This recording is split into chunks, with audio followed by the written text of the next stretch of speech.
उत्तराखंड के पहाड़ों से निकली एक आवाज जो आज देश की राजनीति के सबसे बड़े चेहरों में गिनी जाती है, लेकिन जब वही चेहरा अपनी मिट्टी में लौटता है, अपनी बोली में बोलता है, तो पूरा गांव कह उठता है, अपना मानुस अभ्य अपना छा। नमस्कार, आप देख रहे हैं रायशुमारी और मैं हूं ऋतु बिष्ट। आज की कहानी सिर्फ उत्तर प्रदेश के मुख्यमंत्री योगी आदित्यनाथ की नहीं है, ये कहानी है उस रिश्ते की जो एक इंसान को उसकी जड़ों से जोड़कर रखता है, उस भाषा की जो सीधे दिल तक पहुंचती है, और उस भावुक पल की जब सत्ता के शिखर पर बैठा एक नेता अपने गांव में बिल्कुल घर का बेटा बन जाता है।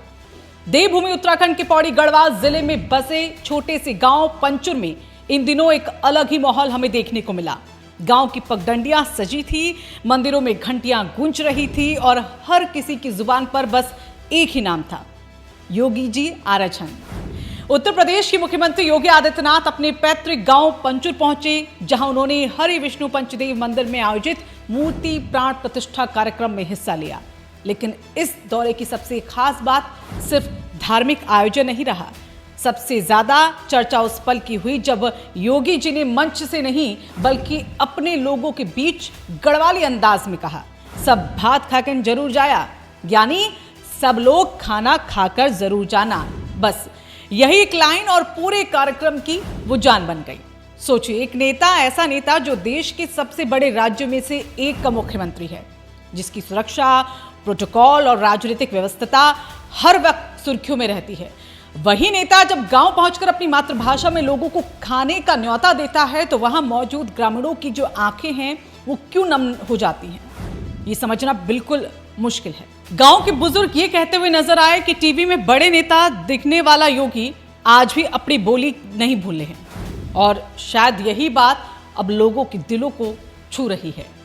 2 दिनों तक चले इस धार्मिक कार्यक्रम में पूरा पंचुर भक्तिमय डूबा नजर आया। मंदिर परिसर में वैदिक मंत्रों की गूंज थी, यज्ञ हो रहे थे, कीर्तन और जागर कार्यक्रम चल रहे थे, और इसी माहौल में योगी आदित्यनाथ पूरी श्रद्धा के साथ पूजा अर्चना करते दिखाई दिए। गुरुवार रात उन्होंने पारंपरिक जागर कार्यक्रम में हिस्सा लिया, तो शुक्रवार को प्राण प्रतिष्ठा के समापन अवसर पर विधि विधान से पूजा अर्चना की और यज्ञ में आहुति दी। लेकिन योगी का संदेश सिर्फ अध्यात्म तक सीमित नहीं था।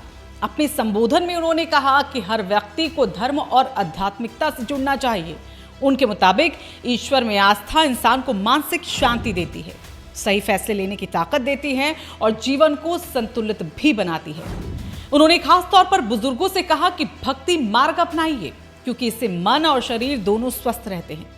अब जरा इस तस्वीर को भी देखिए, एक तरफ मंदिर परिसर में पूजा चल रही है, दूसरी तरफ गांव के लोग अपने अजय सिंह बिष्ट को देख रहे हैं। जी हाँ, वही अजय सिंह बिष्ट जो आगे चलकर योगी आदित्यनाथ बने, और शायद इसलिए इस दौरे में राजनीति कम, अपनापन ज्यादा नजर आता है।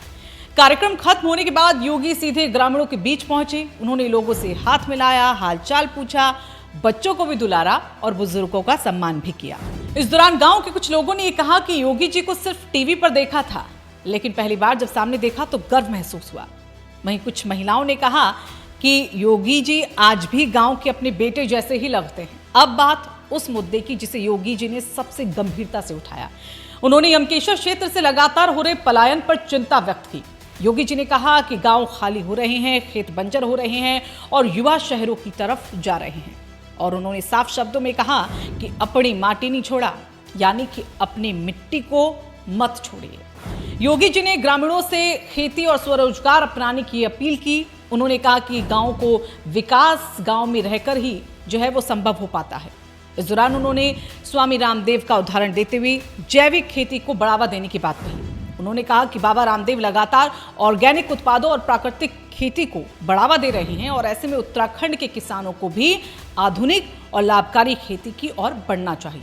योगी ने यह भी कहा कि सरकार किसानों के लिए कई योजनाएं चला रही है, जिनसे जुड़कर किसान आत्मनिर्भर बन सकते हैं। यानी संदेश बिल्कुल साफ था, गांव बचेंगे तभी पहाड़ भी बचेगा। और इसी बीच एक और भावुक तस्वीर जो यहां सामने आई। धार्मिक कार्यक्रम खत्म होने के बाद योगी अपने पैतृक घर पहुंचे, जहां उन्होंने अपनी मां सावित्री देवी से मुलाकात की, आशीर्वाद लिया और परिवार के साथ कुछ निजी पल भी बिताए। ये वही तस्वीरें थी जिन्होंने सोशल मीडिया पर लोगों का दिल जीत लिया। एक तरफ मुख्यमंत्री का रुतबा, दूसरी तरफ मां के सामने सिर झुकाए एक बेटा, और शायद यही भारतीय संस्कृति की सबसे खूबसूरत तस्वीर है। इसके बाद योगी आदित्यनाथ महायोगी गुरु गोरखनाथ महाविद्यालय पहुंचे, जहां उन्होंने अपने स्वर्गीय पिता आनंद सिंह बिष्ट की प्रतिमा का अनावरण किया। पूरे दौरे में अगर किसी चीज ने सबसे ज्यादा लोगों को यहां पर प्रभावित किया तो वो था योगी का गढ़वाली कनेक्शन, क्योंकि राजनीति में अक्सर लोग बड़े पद पर पहुंचकर अपनी भाषा, अपनी पहचान और अपनी जड़ों से जो है वो दूर हो जाते हैं, ऐसा देखा जाता है। लेकिन पंचुर में योगी आदित्यनाथ ने दिखा दिया कि चाहे इंसान कितना भी बड़ा क्यों ना बन जाए, उसकी असली ताकत उसकी मिट्टी में है, उसकी संस्कृति में है और उसकी बोली में ही बसती है। और यही वजह है कि जब योगी ने कहा सब भात खाकर जरूर जाया, तो ये सिर्फ एक खाने का निमंत्रण नहीं था, बल्कि एक संदेश था कि वो आज भी अपने लोगों के बीच बिल्कुल अपने जैसे ही हैं।